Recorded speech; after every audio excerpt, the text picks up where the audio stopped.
Voltamos então para o segundo bloco, com o nosso entrevistado, o Dr. Rogério Marte, Direitos e Deveres e Cidadania em Ação.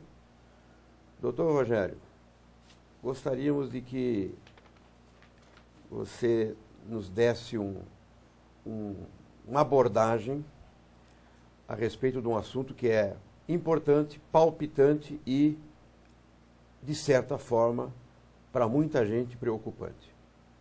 Nós estamos, felizmente, abrindo as fronteiras do nosso país para o mercado internacional. Ainda ontem, né, tivemos lá a visita da presidenta Dilma à China, que é um mercado mais cobiçado e mais desejado pelo mundo da produção. E eu coloco o seguinte, nesse momento de expansão, o Brasil corre algum risco com a abertura do mercado, em termos da organização, do nosso trabalho, enfim, das relações de trabalho? Temos algum risco ou isso será positivo, salutar? Qual é o seu entendimento? Bem, Clóvis, é algo realmente preocupante. E eu diria muito preocupante. Por quê? Principalmente nesse aspecto trabalhista, de geração de emprego e até do próprio fim social do contrato de trabalho, que é o tema desse programa de hoje, né? A legislação trabalhista e a carga de valores que englobam a contratação de um empregado hoje no Brasil é imensa. Hoje, se você paga R$1.000, uma conta de padaria, uma conta boba, se você paga R$1.000 de salário, este empregado, na verdade, ele custa para o seu empregador R$2.000 por mês. Se você fizer a distribuição de INSS, de 13º, férias, FGTS, o que você paga às vezes é de uma forma sazonal, mas em bloco, se você fizer uma conta boba, é isso. Se o empregado recebe R$1.000, ele custa para o empregador R$2.000. Então é um custo complicado. Se você tem R$1 milhão em folha de pagamento, você gasta R$2 milhões. Muito bom. A abertura do mercado é incrível, nós temos carros fantásticos, nós temos tecnologia no Brasil, só que isso propicia o quê? O efeito China. E o que é o efeito China? Hoje existem indústrias brasileiras fechando, lacrando as suas portas e só comprando da China. Ou pior, montando as suas fábricas lá na China. E isso chegou no pequeno empresário, chegou na pequena empresa. Eu tenho clientes no escritório hoje que tinham 50, 60 empregados, fecharam as portas, fecharam a fábrica, demitiram os 60 e hoje compram direto da China. Por quê? Porque o produto dele custaria aqui, final, 10 centavos, mantendo toda essa estrutura. O pessoal da China manda o mesmo produto, embalado, testado, numa qualidade melhor, garante o desembaraço aduaneiro e entrega para ele a 6. Então, ou seja, por 60% do custo dele, sem nenhum tipo de dor de cabeça, ele compra da China. Se isso virar moda, sabe o que vai acontecer? O mercado vai quebrar, o mercado empregatício vai quebrar. Né? Então é necessário pensar assim, com muito carinho em um incentivo diferenciado ao empregador, a uma reforma trabalhista no âmbito de custo desse empregado. Agora isso é muito complexo, é muito difícil, porque mexe em direitos basilares, né, em direitos sociais. Mas vai chegar uma hora que isso vai ter que acontecer. Ou no amor ou na dor, isso vai ter que acontecer. É algo realmente preocupante. Então, Rogério, quer dizer que podemos concluir que a CLT seria um empecilho para a competitividade do empresário brasileiro no exterior ou até no mercado interno? Com toda certeza. Com toda certeza. Hoje é um custo muito alto. Hoje a mão de obra brasileira, no âmbito geral, é muito alta. Porque você não pode encarar só a mão de obra brasileira, você tem que encarar a questão tributária, o encargo é muito grande como um todo, né? Tudo muito engessado, você não flexibiliza, né? Então, isso é um problema realmente, com toda certeza.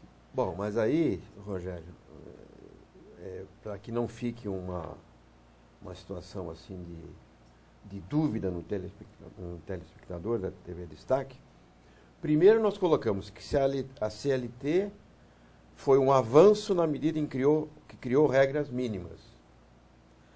Agora nós estamos chegando à conclusão de que a CLT é o empecilho. Então, qual é a alternativa? Mudar a CLT, modernizar a CLT ou rasgar a CLT e criar um outro instituto de norma de direito material e direito processual. Qual é a solução sugerida por você?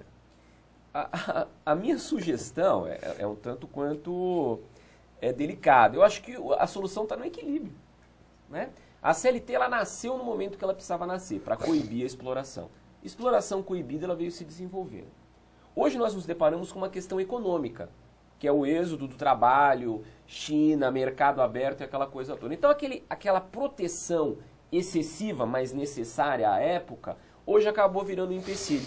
Então tem que existir o quê? Tem que existir um equilíbrio. Algumas normas da CLT devem ser revistas, algumas situações tributárias devem ser revistas, né? Quando você fala em 20% de INSS patronal, é um absurdo. Se a sua folha de pagamento é R$1 milhão de uma empresa, 200 mil ele paga de INSS patronal, né? Isso é complicado. Então talvez um incentivo por aí, não tirando direitos, né?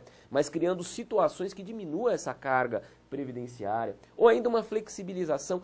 Cria-se aí um salário mínimo num valor um pouco mais elevado e abre uma negociação maior, né? Cria-se um mínimo que garanta a dignidade do trabalhador, para que não exista uma exploração, né? Porque se você abrir de vez a coisa, o empresário vai querer pagar R$100. Mas se você criar um mínimo real, um mínimo digno e abrir a flexibilização da contratação, pacta sunt servanda, né? O contrato faz parte entre os assinantes, entre os contratantes, você talvez consiga flexibilizar um pouco mais. Você não teria uma carga de direitos tão grande garantindo a dignidade do trabalhador. E isso é possível. Quando estourou a crise mundial, né, e as montadoras de veículos resolveram mandar todo mundo embora, o sindicato veio negociar. Aí houve flexibilização. Então a flexibilização ela pode existir. Basta existir ânimo entre as partes e principalmente do governo, né? E não deixar desamparado nem o empregado e nem sangrar o empregador. Doutor Rogério, o senhor pegou num ponto até interessante, porque eu gosto de trabalhar nessa área, seria a parte do direito sindical. Qual seria a influência dos sindicatos na atual situação do mercado, tendo em vista que alguns sindicatos eles não se preocupam apenas, exclusivamente, em defender os seus associados, os seus sindicalizados, e hoje eles estão entrando até no cenário político brasileiro, se infiltrando no próprio governo, tomando decisões que muitas vezes não são de interesse do empresário. Eu gostaria de uma posição sua. O sindicato, na atual conjuntura, na forma como ela existe no Brasil, de que um único sindicato por município, quer dizer, nós estamos ainda na época de ter a unicidade sindical? Olha, Caso, tecnicamente falando, o sindicato é essencial. Tecnicamente falando, o sindicato ele tem que existir. A função social do sindicato ela é fantástica, ela tem uma materialização, uma caracterização incrível, ela tem que existir. O direito coletivo do trabalho, até numa linha de direito difuso e coletivo, de proteção do trabalhador, até na questão do fim social do contrato, leva à necessidade de existir o sindicato, né? E a unicidade sindical é uma proteção nesse sentido. Você tem um único sindicato dentro de uma região, município, protegendo um lado o empregado e outro protegendo o empregador. Então, ou seja, uma unificação. Só que isso, visto no âmbito político e de ser humano, porque nós somos seres humanos, e o ser humano está submetido a tentações, a ego, a vaidade, um monte de coisa, é política, né? A política ela é essencial, mas ela acaba sendo, de certa forma, um câncer na sociedade. Porque o bom político, ele constrói, ele faz maravilhas. O mau político, ele destrói, ele mata a sociedade. E não é diferente no âmbito sindical. O âmbito sindical ele é regado a uma questão política. Tanto que você vê deputados, candidatos a diversos cargos que vieram de origem sindical. Então começa a misturar o interesse.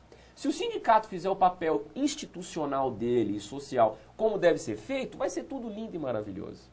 O problema é o ser humano político, né? O ser humano político que deturpa tudo isso, né? Então acho que tem que ser mais uma questão de mudança de raciocínio, de pensamento, de cobrança, né?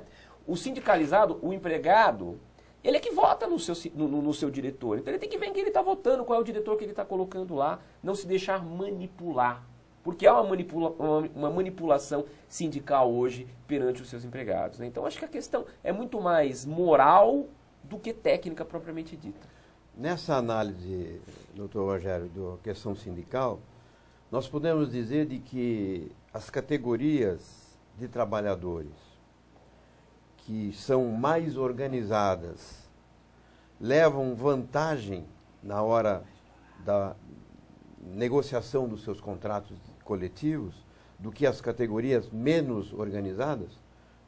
Teríamos uma forma de compensar essas categorias menos organizadas para que não tenham prejuízo na discussão e na elaboração do seu contrato coletivo de trabalho? Isso é uma verdade, né? Se você pegar a Convenção Coletiva dos Metalúrgicos do ABC e pegar a Convenção Coletiva dos Metalúrgicos lá do Nordeste, por exemplo, né? Com todo respeito ao Nordeste, você vai ver uma disparidade incrível. A atuação dos metalúrgicos pela tradição, pela aquela coisa toda no ABC é muito mais intensa. Você vê muito mais direitos contemplados numa convenção coletiva quando a categoria é organizada ou atuante do que nas demais. E mais uma vez a gente entra numa questão política, né? Você pega uma categoria não tão bem organizada, que não tem uma certa estrutura, qual é o problema? As pessoas que estão ali, né? As lideranças que surgem naquela região, que começam a atuar dentro da questão sindical, é isso que vai fazer a diferença, né? E é difícil você intervir, por quê? Porque o sindicato é um ente independente. O governo não tem como intervir, a sociedade não tem diretamente como envolver, né? O que acontece é o quê? É o trabalhador ligado àquela instituição que vai ter que ver, que vai ter que votar melhor, que vai ter que se organizar, que vai ter que buscar os seus respectivos direitos. Porque essa independência ela é boa e ao mesmo tempo ela atrapalha. Porque se tiver algumas pessoas iluminadas, a coisa vai andar melhor do que nos lugares onde não tem essas pessoas tão iluminadas. É isso aí, pessoal. O tema do direito do trabalho é um tema muito interessante. E nós gostaríamos de deixar aqui novamente a abertura para que vocês participem, façam perguntas, situações que vocês tenham de concreto e queiram saber qual seria a solução, qual seria o caminho. Faça contato com presidência@oabguarulhos.org.br ou secretaria-geral@oabguarulhos.org.br. Inclusive com relação ao próprio tema do contrato de trabalho, porque embora o Dr. Rogério não possa abordá-las hoje, todos os questionamentos, mas nós certamente traremos outros profissionais em outros programas e o próprio retorno do Dr. Rogério para que possamos realmente trazer essa informação tão necessária, né? Agora, finalizando este bloco, vamos a um breve intervalo e voltamos já para agradecemos o apoio e a participação dos nossos apoiadores, que vocês, então, conhecerão agora nesse intervalo.